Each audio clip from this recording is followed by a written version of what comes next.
নমস্কার বন্ধুরা, সোমার রান্নাঘরে তোমাদের সবাইকে স্বাগত জানাই। আজকে আমি তোমাদের খুব সহজভাবে পটল ভর্তা তৈরি করে দেখাবো। তাহলে চলো বন্ধুরা, দেরি না করে রেসিপিটি শুরু করা যাক।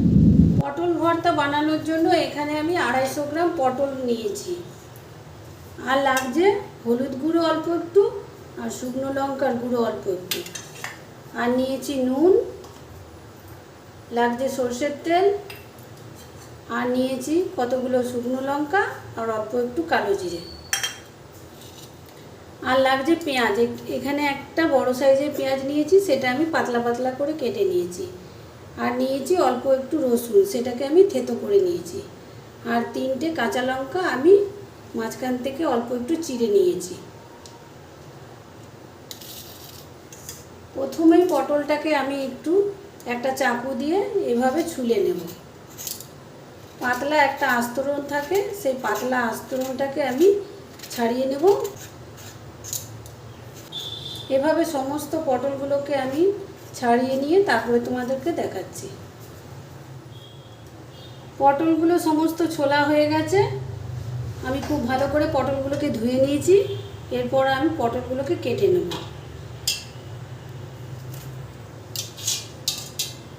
এভাবে দু সাইড থেকে পটলের গোটাগুলোকে ছাড়িয়ে দেবো। ছাড়িয়ে দিয়ে মাঝখান থেকে কেটে নেব। তারপরে এইভাবে ছোট ছোট টুকরো করে নেব।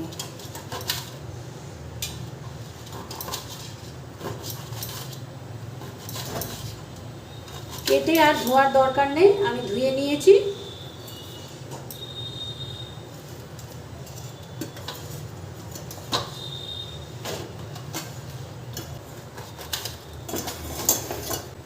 এভাবে সমস্ত পটলগুলোকে টুকরো টুকরো করে তারপর আমি তোমাদের দেখাচ্ছি। সমস্ত পটলগুলো এভাবে ছোট ছোট করে কাটা হয়ে গেছে। এরপরে এইগুলোকে আমি একটু সেদ্ধ করে নেব। গ্যাসে একটা কড়াই বসিয়ে দিয়েছি। কড়াইতে দিয়ে দিয়েছি অল্প একটু জল। এরপরে দিয়ে দেবো এই কেটে রাখা পটলগুলোকে। পটলগুলো দিয়ে খুন্তি দিয়ে একটু নেড়ে দেবো।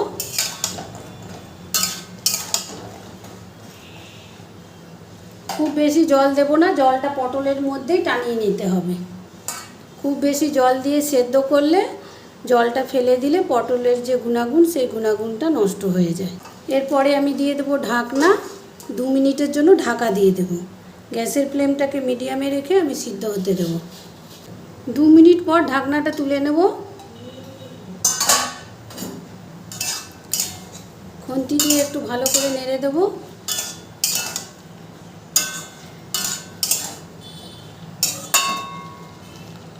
আবারও আমি 2 মিনিটের জন্য ঢাকনা দিয়ে দেব। 2 মিনিট পর ঢাকনাটা তুলে নেব।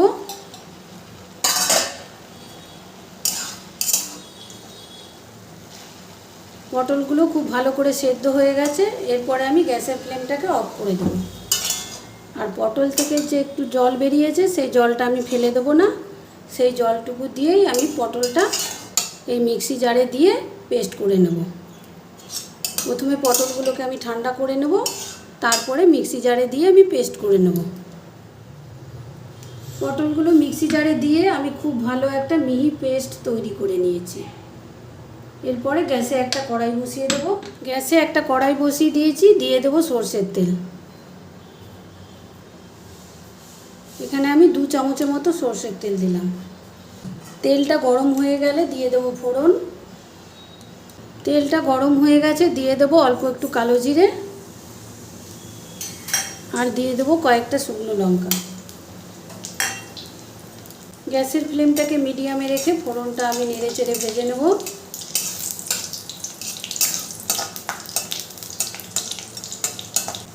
ফোড়নটা খুব ভালো করে ভাজা হয়ে গেছে। এর থেকেই আমি কয়েকটা শুকনো লঙ্কা তুলে নেব।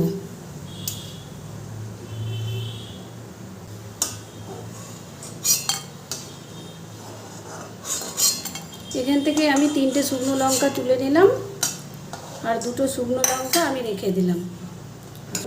শুকনো লঙ্কা দুটো একটু মাঝখান থেকে আমি কেটে দেব,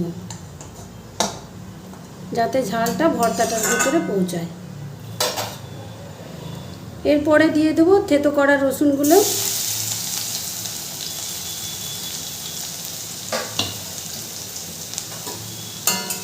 রসুনটা খুব ভালো করে নেড়ে চেড়ে ভেজে নেব।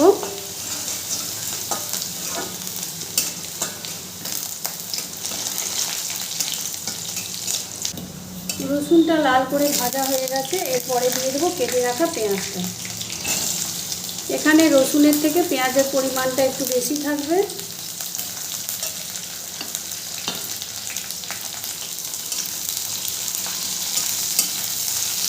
পেঁয়াজটাকেও খুব ভালো করে ভেজে নেব। পেঁয়াজটা যতক্ষণ না পর্যন্ত লাল হয়ে ভাজা হচ্ছে ততক্ষণ পর্যন্ত পেঁয়াজটাকে আমি ভাজবো।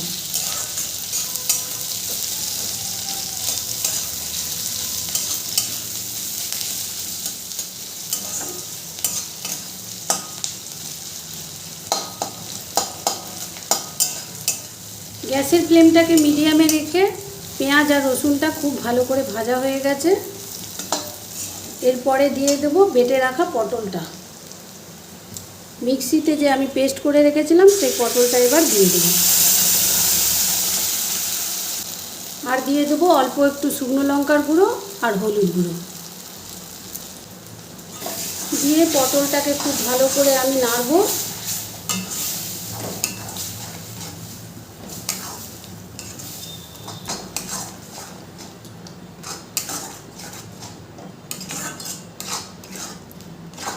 এরপরে দিয়ে দেবো পরিমাণ মতো নুন। এখানে আমি এই ছোট চামচের 1.5 চামচ নুন দিচ্ছি। নুনটা দিয়েও খুব ভালো করে মিশিয়ে নেব। পটল বাটাটাকে আমি অনবরত নেড়ে চেড়ে খুব ভালো করে কষিয়ে নেব।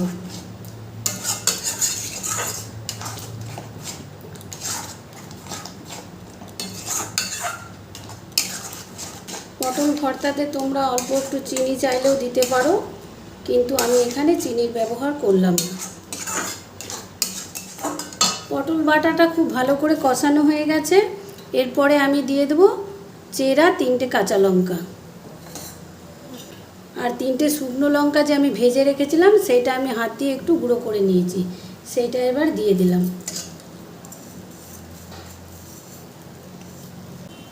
আর দিয়ে দেবো অল্প একটু কাঁচা সর্ষের তেল।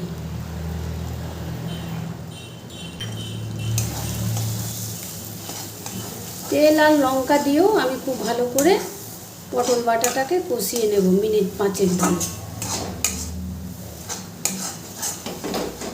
পটল ভর্তাটা আমার তৈরি হয়ে গেছে, এরপরে আমি নামিয়ে নেব।